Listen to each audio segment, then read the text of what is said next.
Between 1970 and 1979, school cafeteria lunch ladies across America made 30 desserts from scratch that cost pennies, yet fed entire lunchrooms. These weren't pre-packaged treats from food service companies. They were peanut butter bars, cinnamon rolls, and puddings stirred by hand in giant institutional pots. Women earned legendary status when their desserts sold out first from cafeteria lines. Then Reagan-era budget cuts arrived. Pre-packaged food replaced homemade cooking, and cafeteria desserts vanished completely. Tonight, we're remembering all 30 forgotten desserts from the last generation of lunch ladies who actually cooked.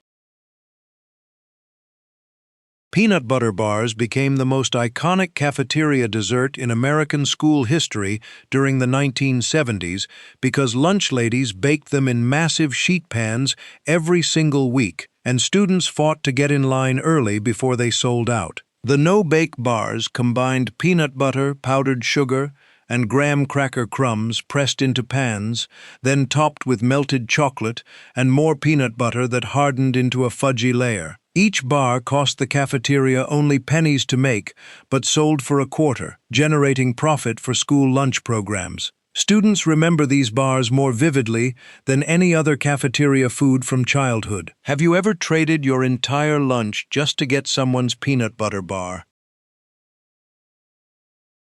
Cinnamon rolls filled entire school hallways with yeast and cinnamon aroma. Every morning, when lunch ladies arrived at 4 a.m. to mix dough from scratch, let it rise, roll it out by hand, and bake hundreds of rolls before students arrived. The massive spirals cost only 15 cents each and dripped with powdered sugar glaze that ran down students' fingers and stuck to cafeteria trays. Lunch ladies made the dough using industrial mixers, but they rolled and shaped each cinnamon roll by hand, creating slight variations that proved these weren't factory-made. Schools that served fresh cinnamon rolls for breakfast became legendary within their districts. Have you ever smelled cinnamon rolls baking and skipped breakfast at home on purpose?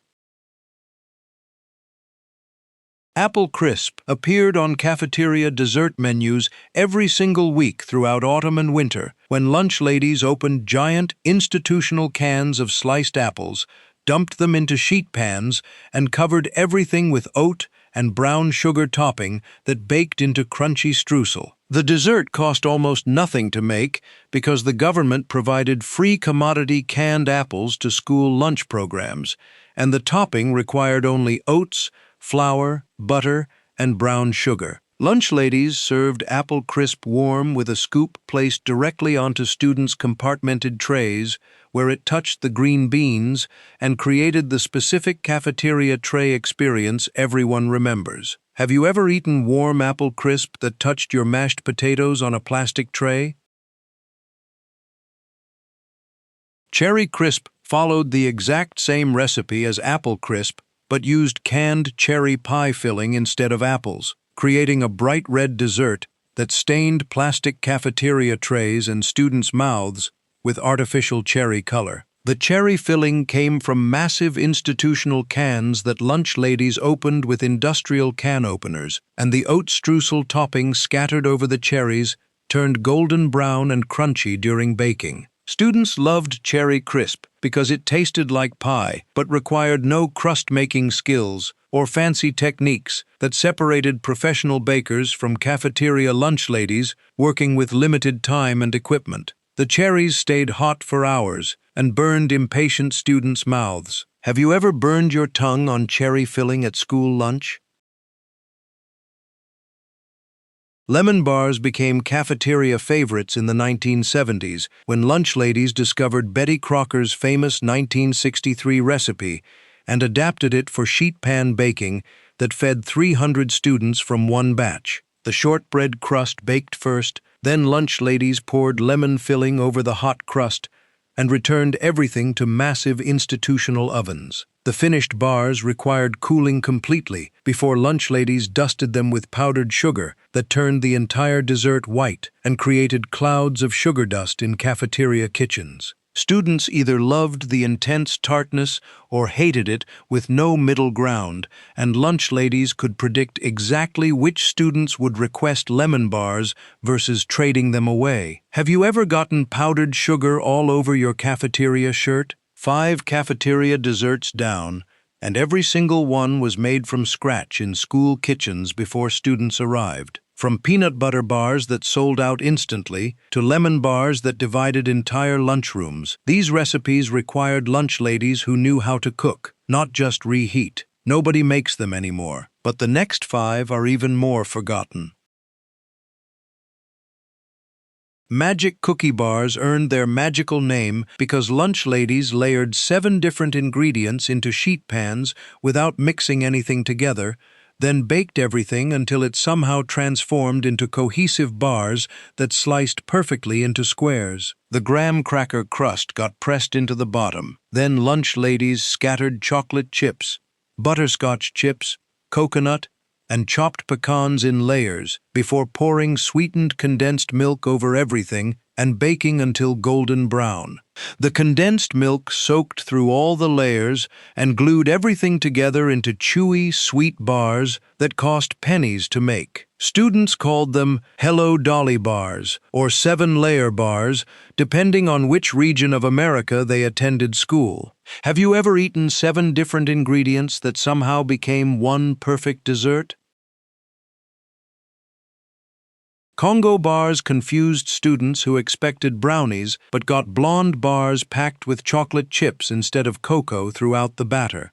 The mysterious name came from nowhere specific, and lunch ladies made them by creaming brown sugar with butter, adding eggs and vanilla, then folding in flour and chocolate chips before baking in sheet pans. The bars tasted like chocolate chip cookie dough in bar form, dense and chewy, with crispy edges that students fought over. Some cafeterias called them blonde brownies, while others stuck with Congo bars without anyone knowing why they were named after an African country. The recipe dated back to the 1940s, but survived in cafeterias through the 1970s. Have you ever questioned why a dessert had a country's name? Date bars represented old-fashioned baking that most students' grandmothers made, but their own mothers had stopped preparing, creating a dessert that tasted like visiting elderly relatives. The bars featured chopped dates, cooked with sugar and water into thick filling, then sandwiched between oat crumb layers that baked into crispy top and bottom with gooey date center. Lunch ladies made date bars because dates were cheap, shelf-stable, and provided natural sweetness that stretched sugar budgets. Students either loved the chewy, caramel-like date filling or found the texture strange and picked around it. The bars lasted for days without refrigeration, making them practical for Friday baking that needed to survive through Monday lunch. Have you ever eaten fruit your grandmother loved but you found weird? Lunch lady brownies differed from home brownies because they baked into cake-style texture rather than fudgy density, and lunch ladies always frosted them with chocolate buttercream that hardened into a shell students could peel off in one piece. The brownies rose tall and fluffy in sheet pans, creating more servings per batch than fudgy brownies that stayed dense and low. Lunch ladies made the frosting by beating butter, cocoa powder, powdered sugar, and milk until smooth, then spreading it over warm brownies so it soaked slightly into the top layer. Some students ate the frosting first, some ate brownie first, and some took bites that included both layers equally. Have you ever peeled chocolate frosting off in one perfect sheet? No-bake cookies saved lunch ladies time because they required no oven, just boiling sugar, butter, milk, and cocoa together on the stovetop, then stirring in peanut butter and oatmeal before dropping spoonfuls onto wax paper to harden at room temperature. The cookies set firm within 30 minutes and developed a distinctive texture that was neither crispy nor chewy, but something in between that only no-bake cookies achieved. Lunch ladies made hundreds of these cookies during hot weather, when running cafeteria ovens made kitchens unbearable, and they sold them individually wrapped in wax paper for students to eat during afternoon classes. The cookies melted slightly in warm cafeterias, but never completely fell apart. Have you ever eaten cookies that were never actually baked? Snickerdoodles became cafeteria legends in the 1970s when lunch ladies rolled balls of cinnamon sugar cookie dough by hand each morning, creating hundreds of individual cookies that baked into soft, pillowy rounds with distinctive crackled tops covered in sparkling cinnamon sugar. The cookies were enormous compared to homemade versions, each one the size of a student's palm, and lunch ladies sold them individually for a dime, wrapped in wax paper squares that students saved and folded into tiny shapes during class. The dough required creaming butter and sugar until fluffy, beating in eggs and vanilla, then mixing flour with cream of tartar and baking soda before rolling each cookie ball in cinnamon sugar that created the signature coating. The cream of tartar gave snickerdoodles their distinctive tangy flavor that separated them from regular sugar cookies, and the cinnamon sugar coating caramelized slightly during baking to create a thin, crispy shell surrounding the soft interior. Lunch ladies timed the baking precisely because underbaked snickerdoodles stayed too soft and fell apart, while overbaked ones turned hard and lost the tender texture that made them special. Students learned which days cafeterias served snickerdoodles and brought extra lunch money specifically to buy multiple cookies. The recipe dated back to 19th century New England, but cafeterias kept it alive through the 1970s, when home bakers had largely forgotten about snickerdoodles in favor of chocolate chip cookies. Some students had never tasted snickerdoodles anywhere except school cafeterias, making the cookies inseparable from cafeteria memories and impossible to find once schools stopped making them from scratch. Have you ever tasted a cookie at school that you never encountered anywhere else in your entire childhood?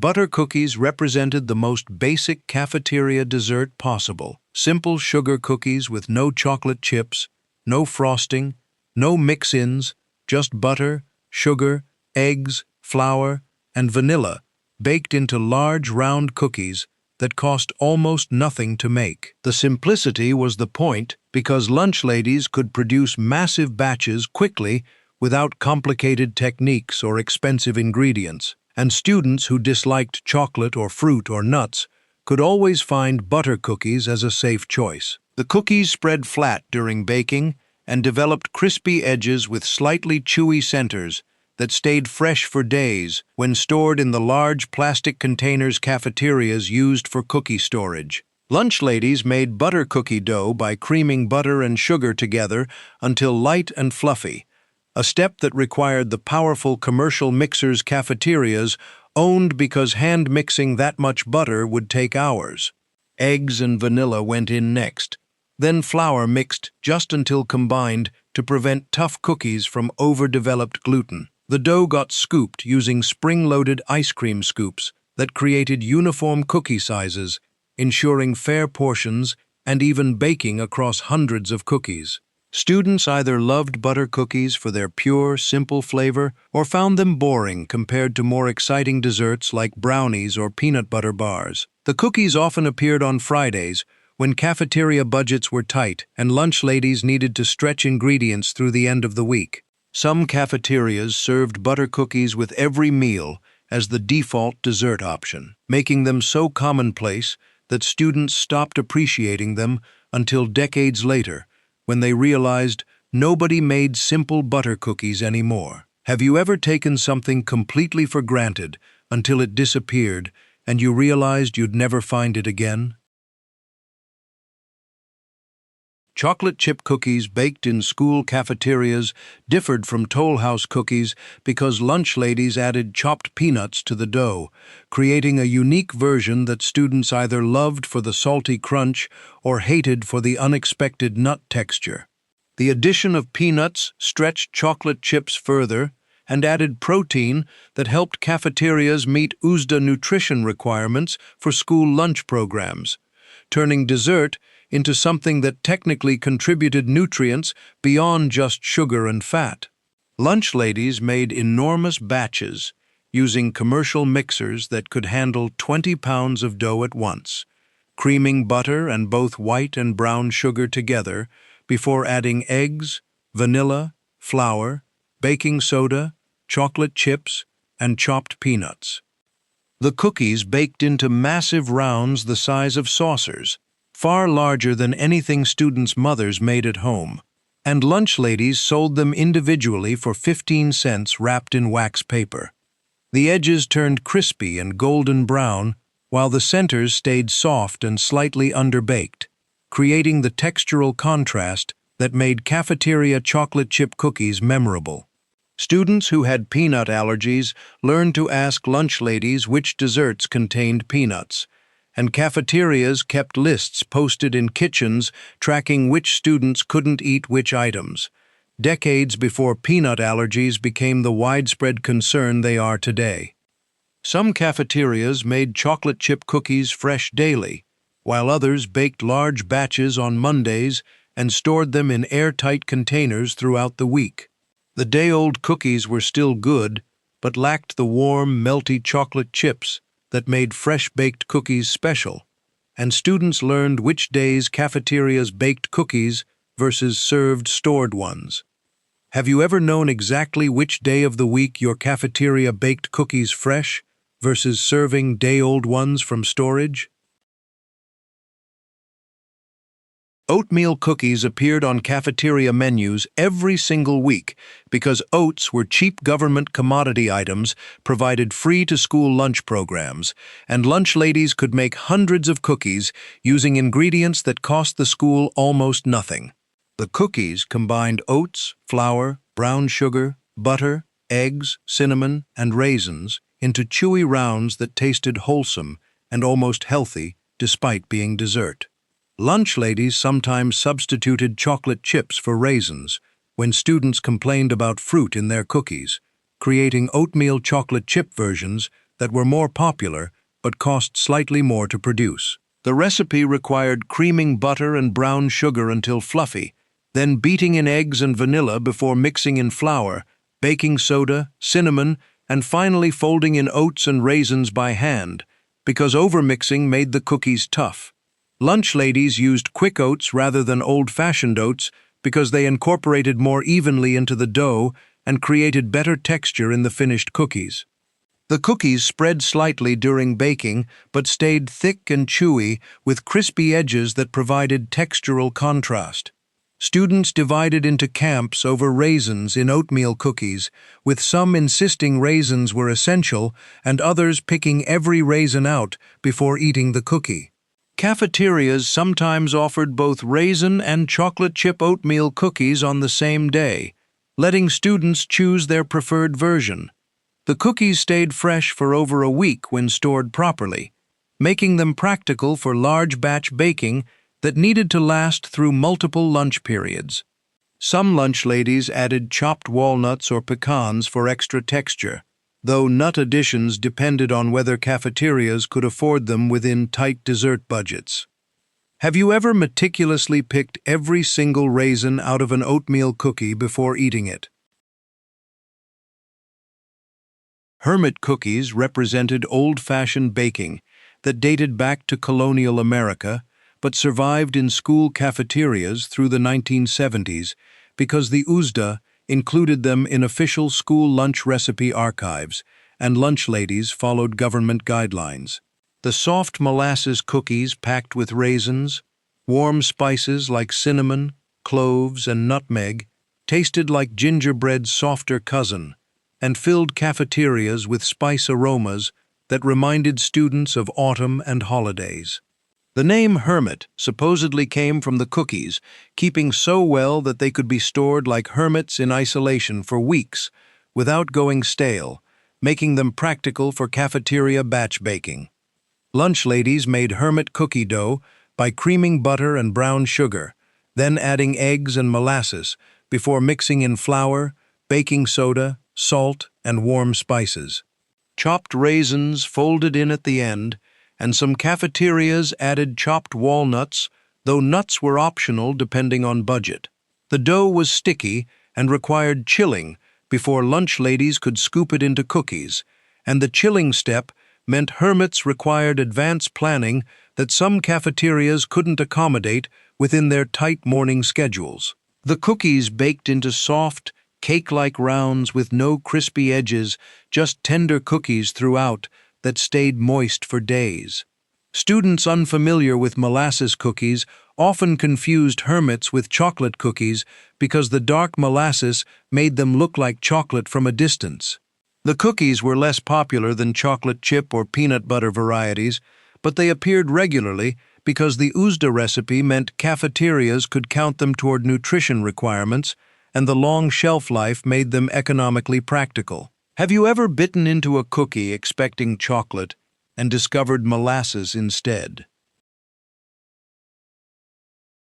Rice pudding became a cafeteria staple because lunch ladies could use leftover rice from lunch service, transforming what would have been wasted food into dessert that cost almost nothing and satisfied Uzda requirements for using commodity ingredients efficiently.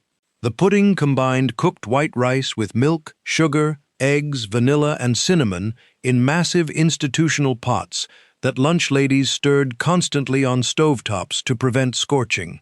The slow cooking process took over an hour of continuous stirring, creating creamy pudding with tender rice grains suspended throughout and a skin that formed on top that students either loved or carefully removed before eating. Lunch ladies baked rice pudding in enormous sheet pans after the stovetop cooking, then cut it into squares and served it warm or cold, depending on when students arrived for lunch. The cinnamon sprinkled over the top before baking created a speckled appearance that made the pale pudding more visually appealing on cafeteria trays. Some cafeterias added raisins to rice pudding, creating controversy among students who already divided over whether raisins belonged in any dessert. The pudding stayed incredibly moist and never dried out even when served hours after baking. Rice pudding represented Depression-era thrift that survived in school cafeterias decades after most American homes had stopped making it. And students who encountered rice pudding only at school often had no context for understanding what they were eating.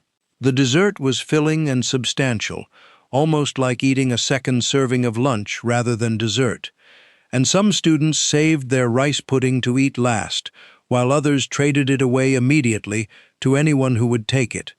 Have you ever eaten dessert that was made from leftover lunch ingredients and tasted better than the actual lunch? Chocolate pudding made from scratch in school cafeterias tasted completely different from instant pudding because lunch ladies cooked sugar, cocoa powder, cornstarch, milk, eggs, butter, and vanilla together on stovetops, stirring constantly until the mixture thickened into silky pudding that required no gelatin or artificial thickeners. The process took nearly 30 minutes of continuous stirring in giant industrial pots that held gallons of pudding, and lunch ladies had to watch carefully to prevent scorching on the bottom or lumps forming from inadequate stirring.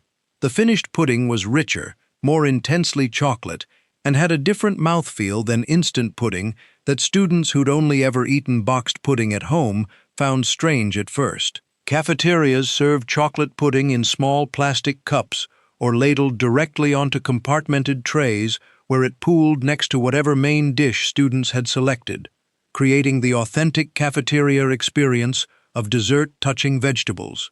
The pudding formed a skin on top as it cooled, and students divided into passionate camps over whether to eat the skin, stir it back in, or peel it off and discard it. Some lunch ladies placed plastic wrap directly on the pudding surface to prevent skin formation, but most cafeterias let it form naturally.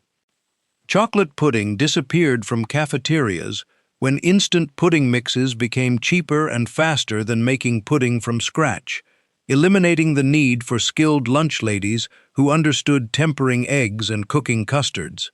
Modern students have never tasted real chocolate pudding made from scratch, only instant versions that approximate the flavor but miss the silky texture that required actual cooking and constant stirring. Have you ever peeled pudding skin off and eaten it separately like it was a completely different food? Butterscotch pudding required more skill than chocolate pudding because lunch ladies had to cook brown sugar and butter together until the mixture caramelized and developed deep butterscotch flavor before adding milk, eggs, and cornstarch to create the actual pudding.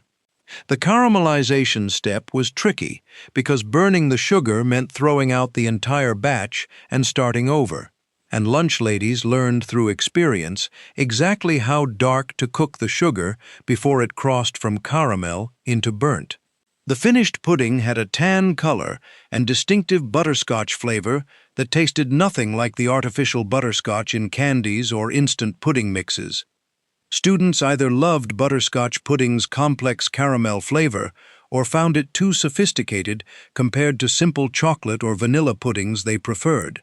Cafeterias served butterscotch pudding less frequently than chocolate because it required more time and skill to prepare, making it a special occasion dessert that appeared maybe once or twice a month rather than weekly. The pudding thickened as it cooled and formed the same skin that all homemade puddings developed, though butterscotch skin tasted particularly good because of the caramelized sugar. Some cafeterias made butterscotch pudding with actual Scotch whiskey added for authentic flavor, though most school lunch programs avoided alcohol even when it cooked off during preparation. The recipe dated back to the 1800s, when butterscotch candies first became popular in Scotland, and cafeterias kept the tradition alive through the 1970s before instant butterscotch pudding mixes replaced the time-consuming from-scratch version. Modern students have never encountered real butterscotch pudding, only artificial butterscotch flavoring that tastes nothing like the original. Have you ever tasted something at school that was more sophisticated than anything your own mother ever made at home? Tapioca pudding divided cafeteria students more sharply than any other dessert because the pearl tapioca created a texture that children either found delightfully chewy or disgustingly slimy, with no middle ground possible. Lunch ladies made tapioca pudding by soaking pearl tapioca in water for hours until the hard pellets softened, then cooking them with milk, sugar, eggs, and vanilla until the tapioca turned translucent and the mixture thickened into pudding with suspended pearls throughout. The pearls looked like fish eggs to students unfamiliar with tapioca, and that visual comparison ruined the dessert for many children who refused to eat it based on appearance alone. The pudding required patient cooking and constant stirring to prevent the tapioca from clumping together or sticking to the bottom of the pot and scorching. Lunch ladies served tapioca pudding warm or cold, and the texture changed dramatically depending on temperature. Warm tapioca had softer pearls that practically melted on the tongue, while cold tapioca firmed up into chewier texture that students who loved it preferred. Some cafeterias called it fish-eye pudding, which did not help its popularity among squeamish children. Tapioca pudding represented old-fashioned desserts that grandmothers made but modern parents had abandoned, creating a generational gap where students encountered foods at school that didn't exist in their home experience.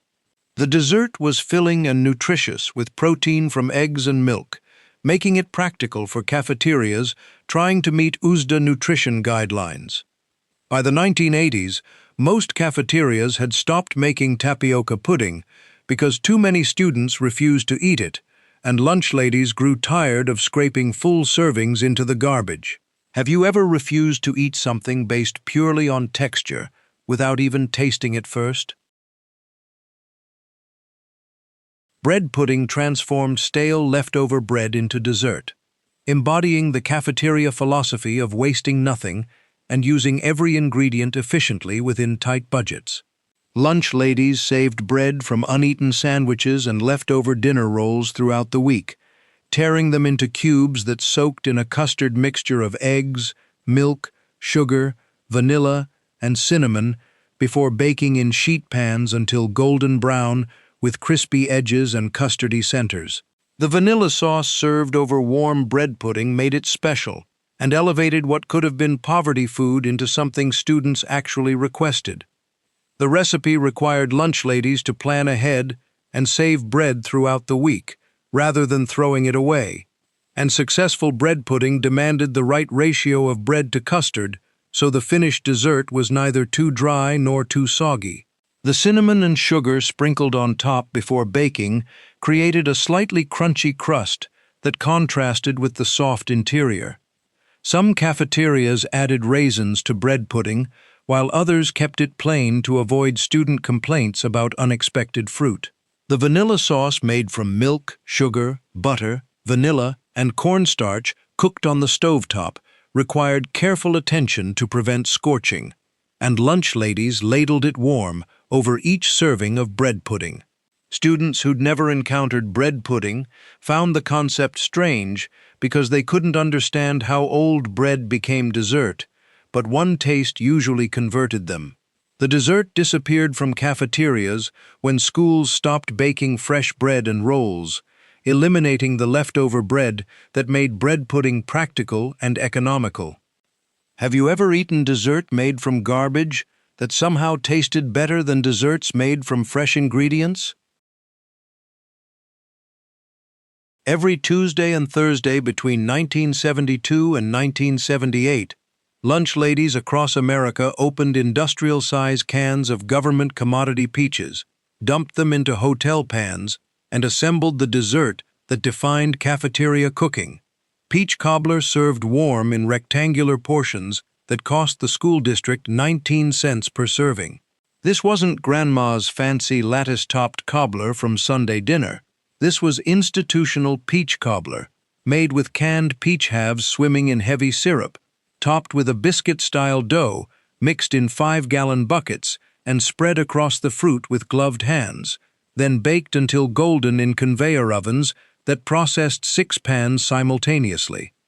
The lunch ladies who made this dessert understood the mathematics of feeding 400 students in 3 lunch periods. One number 10 can of peaches served 24 students when stretched with extra syrup and a thick topping layer. The cobbler emerged from the oven with bubbling fruit visible through cracks in the golden crust, filling the cafeteria with the scent of cinnamon and caramelized peach syrup that made students actually look forward to hot lunch days. Lunch ladies served it with an ice cream scoop, creating uniform portions that left sticky peach residue on every tray, and students learned to eat it quickly before the bottom biscuit layer absorbed too much syrup and turned to mush. The recipe required no special equipment, no culinary training, just the institutional knowledge passed from head cook to assistant about proper oven temperature and the exact consistency of biscuit dough that would rise without burning. By 1982, when Reagan administration budget cuts reduced commodity allocations and schools switched to pre-portioned frozen cobblers that required only reheating, the last generation of lunch ladies who knew how to make real peach cobbler from canned fruit retired, and the dessert that had anchored Tuesday lunch menus disappeared from cafeterias nationwide, remembered now only by adults who can still taste that specific combination of too sweet peach syrup and undercooked bottom crust that defined childhood lunch periods. Between 1970 and 1976, cafeteria lunch ladies in the Midwest and South made a brown sugar fudge called panouche that appeared on dessert trays during special occasions, costing the school district approximately 32 cents per batch, that yielded 60 small squares served alongside the regular hot lunch menu. This wasn't chocolate fudge that every student recognized. This was panouche, a Depression-era candy made from brown sugar, butter, milk, and vanilla that required precise temperature control and constant stirring, techniques that separated experienced lunch ladies from kitchen assistants who hadn't yet mastered candy thermometry without digital equipment. The lunch ladies who made panouche understood that brown sugar fudge demanded different skills than sheet cake or cookies. They had to cook the mixture to exactly 236 degrees Fahrenheit, testing it by dropping small amounts into cold water and checking for softball stage, then beat it by hand until it lost its gloss and began to thicken, a process that required arm strength and timing that could only be learned through repetition. The fudge got poured into buttered sheet pans, scored into squares while still warm, and cut into portions after cooling, creating a grainy, caramel-flavored candy that tasted like concentrated brown sugar with a texture somewhere between fudge and praline. Students either loved penuche or traded it away immediately, unable to reconcile this tan-colored square with their expectations of chocolate dessert. From 1971 through 1978, lunch ladies across America made peanut butter fudge using government commodity peanut butter, powdered sugar, and butter, creating a no-cook candy that appeared on cafeteria trays during Christmas weeks and end-of-year celebrations at approximately 28 cents per batch, serving 50 students. This wasn't the chocolate peanut butter fudge sold in candy stores. This was pure peanut butter fudge, made by mixing commodity peanut butter with softened butter and enough powdered sugar to create a stiff, moldable candy that tasted like solidified peanut butter filling, pressed into sheet pans and cut into small squares that students either devoured immediately or saved for trading leverage during recess. The lunch ladies who made this fudge understood the economics of cafeteria desserts. Peanut butter arrived in number 10 cans as part of the government commodity program, making it essentially free, and powdered sugar cost pennies per pound when purchased in 50-pound bags, allowing them to make candy that fed entire lunch periods for less than the cost of a single sheet cake. The recipe required no cooking, no thermometers, no complicated techniques, just arm strength to mix stiff peanut butter and powdered sugar until it formed a cohesive mass that could be pressed flat and portioned. Lunch ladies made this fudge during morning prep, often assigning the mixing to stronger kitchen assistants because commodity peanut butter was dense and difficult to incorporate with powdered sugar, requiring persistent stirring until the mixture transformed from crumbly to smooth. The finished fudge had a crumbly, melt-in-your-mouth texture that coated the roof of students' mouths with concentrated peanut butter flavor, creating a dessert so rich that even enthusiastic eaters struggled to finish a full square. Students learned quickly that peanut butter fudge required milk to wash it down, creating long lines at the milk cooler on days when fudge appeared on dessert trays. The fudge kept well without refrigeration, making it practical for cafeterias without adequate cold storage, and lunch ladies often made double batches to serve across multiple lunch periods. By 1980, when schools began eliminating homemade desserts in favor of pre-portioned items that reduced labor costs and simplified food safety protocols, between 1973 and 1979, cafeteria lunch ladies made apricot bars using canned apricots, oatmeal crumble topping, and sheet pans, creating a fruit dessert that cost approximately 34 cents per batch, serving 48 students, and appeared on lunch trays during months when the district received commodity canned fruit allocations. These weren't the apricot bars made with dried fruit and fancy almond extracts. These were cafeteria apricot bars, assembled by draining canned apricot halves, chopping them roughly with a bench scraper, spreading them across a shortbread-style bottom crust pressed into hotel pans, then topping everything with an oatmeal brown sugar crumble mixed in the same 5-gallon bucket used for cookie dough and sprinkled evenly across the fruit layer before baking.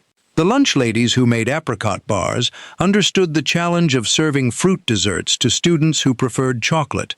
They had to make the bars sweet enough to compete with brownies while using tart canned apricots packed in light syrup instead of heavy, adding extra sugar to the crumble topping, and sometimes mixing in a handful of mini chocolate chips to increase student acceptance rates.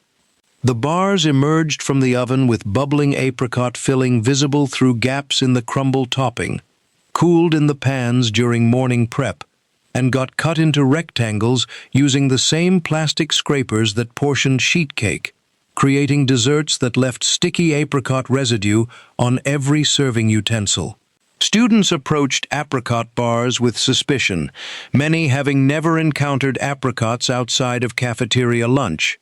But those who tried them discovered a dessert that tasted like sweetened fruit leather, pressed between shortbread and granola, creating a texture combination that was simultaneously chewy, crumbly, and buttery. Lunch ladies tracked which desserts students actually ate versus which ones ended up in trash cans, and apricot bars fell somewhere in the middle of popularity rankings, acceptable to students who liked fruit desserts, but frequently abandoned by those who traded for chocolate alternatives.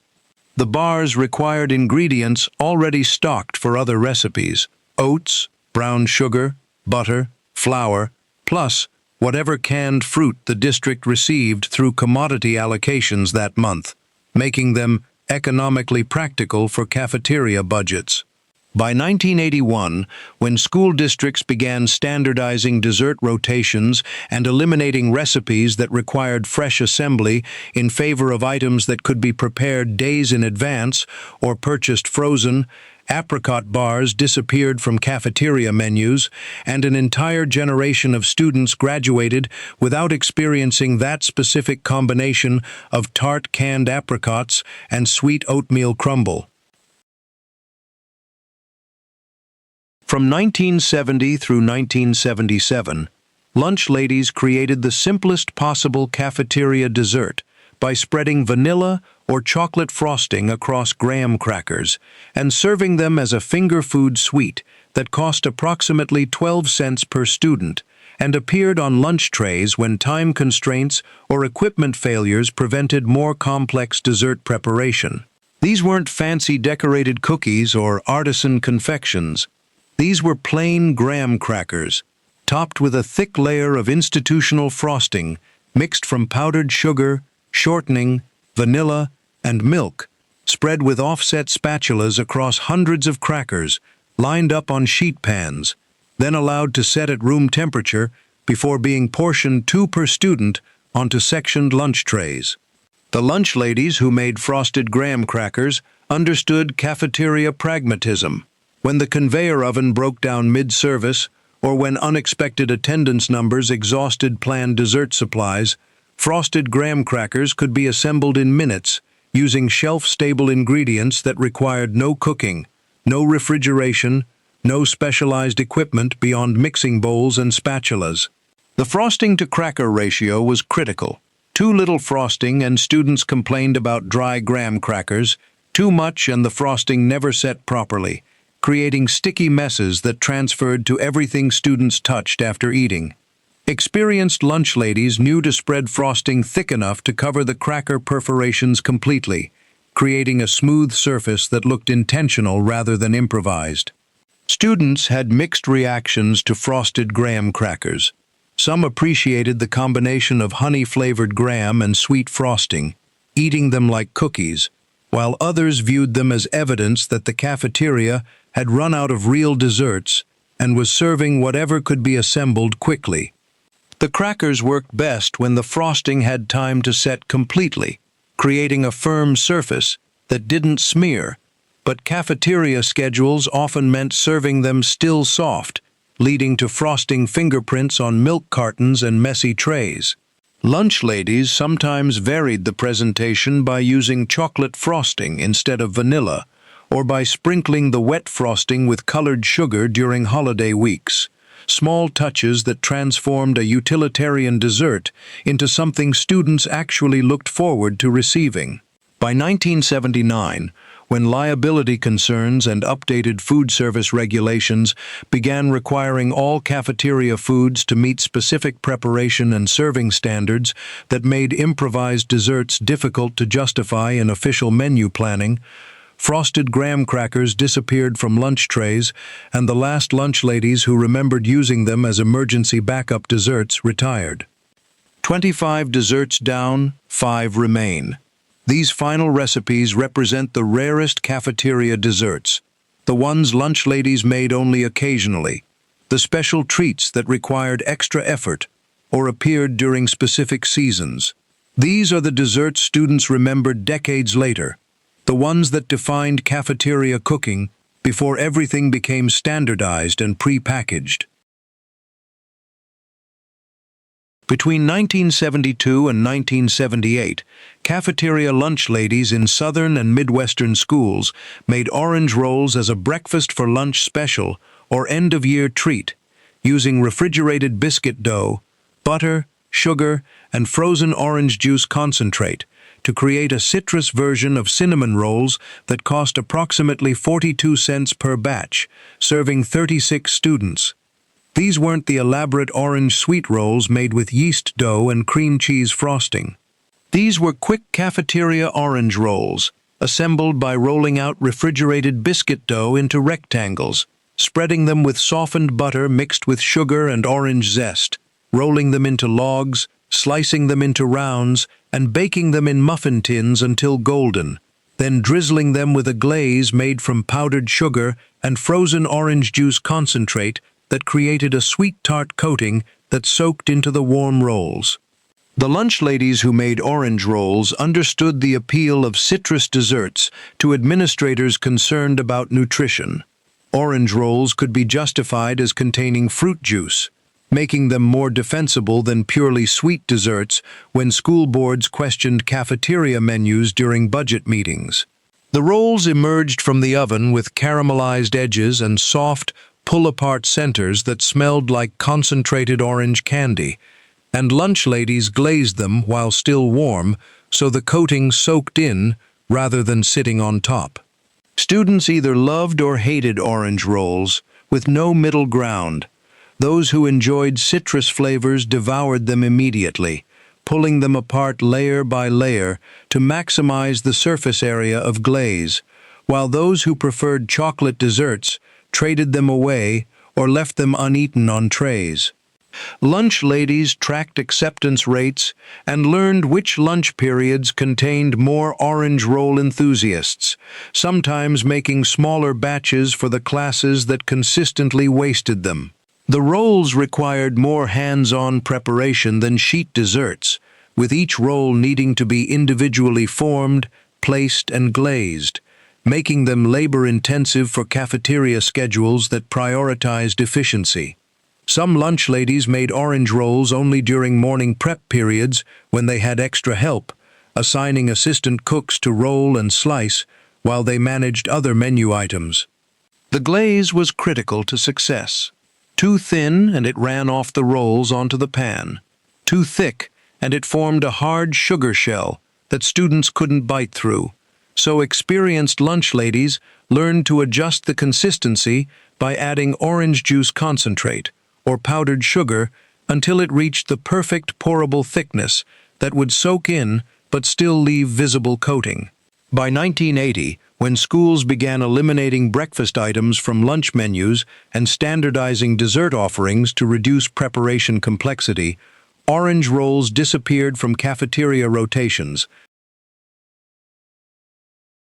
From 1974 through 1979, some cafeteria lunch ladies made butterscotch brownies, a blonde brownie variation using brown sugar, butter, vanilla, and sometimes butterscotch chips, creating a dessert that cost approximately 38 cents per sheet pan, serving 48 students, and appeared on lunch trays as an alternative to standard chocolate brownies.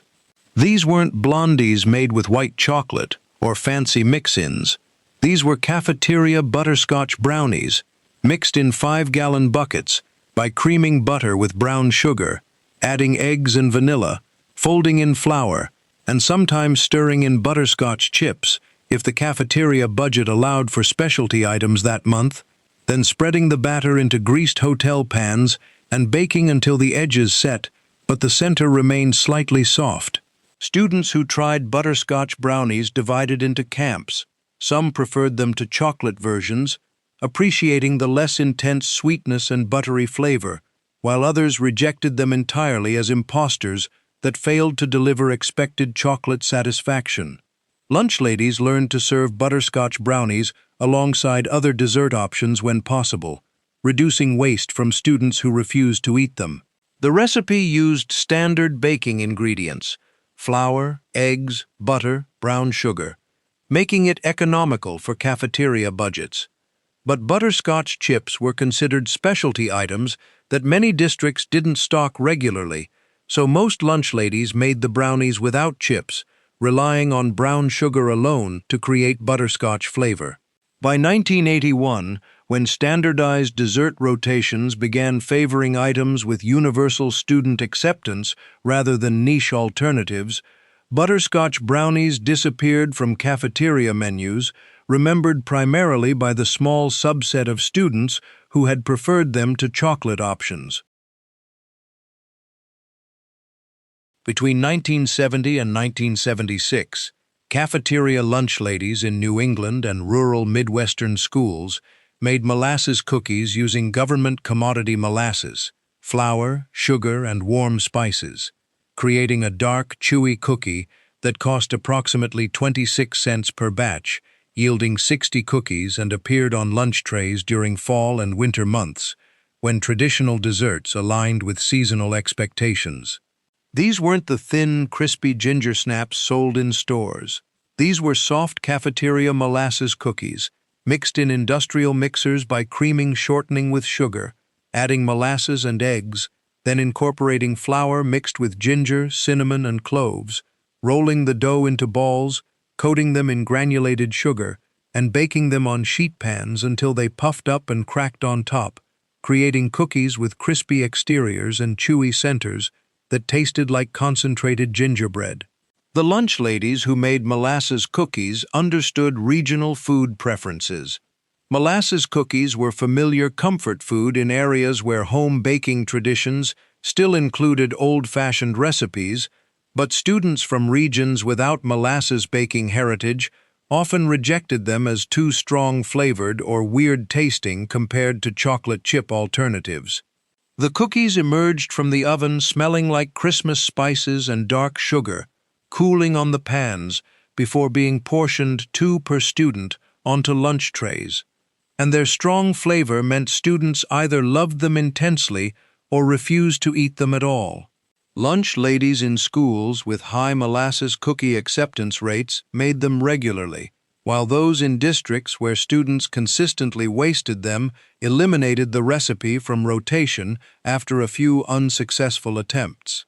The cookies required commodity molasses that arrived in gallon jugs as part of government food programs, making them economically practical for cafeterias that received regular allocations, but the strong, slightly bitter molasses flavor was polarizing to young palates accustomed to sweeter desserts. Some lunch ladies tried to increase acceptance by rolling the cookies in cinnamon sugar instead of plain sugar, or by slightly underbaking them to create extra chewy texture that students preferred, but ultimately, molasses cookies remained a regional specialty that never achieved the universal appeal of chocolate chip or peanut butter varieties. By 1978, when cafeteria dessert menus began standardizing nationally rather than reflecting regional preferences, molasses cookies disappeared from most lunch trays, surviving only in a few traditional districts where lunch ladies insisted on maintaining recipes. From 1973 through 1977, some cafeteria lunch ladies made vanilla wafer cake, a Southern-style dessert that layered vanilla wafer cookies with vanilla pudding and sometimes sliced bananas, creating a no-bake cake that cost approximately 54 cents per hotel pan, serving 36 students, and appeared on lunch trays during months when oven access was limited or when hot weather made baking impractical. This wasn't the elaborate vanilla wafer banana pudding served at church socials with meringue topping. This was simplified cafeteria vanilla wafer cake, assembled by lining hotel pans with vanilla wafer cookies, spreading them with a thick layer of institutional vanilla pudding mixed from commodity pudding powder and milk, adding another layer of cookies, more pudding, and repeating until the pan was filled, then refrigerating the assembled dessert until the cookies softened into cake-like texture that could be cut into squares and served cold. The lunch ladies who made vanilla wafer cake understood the limitations of cafeteria equipment.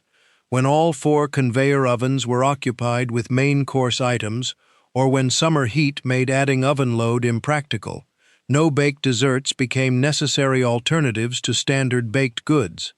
The cake required time to set properly, with cookies needing at least 4 hours of refrigeration to absorb enough moisture from pudding to soften completely, so lunch ladies typically assembled it the day before serving, covering the pans with plastic wrap and storing them in walk-in coolers overnight.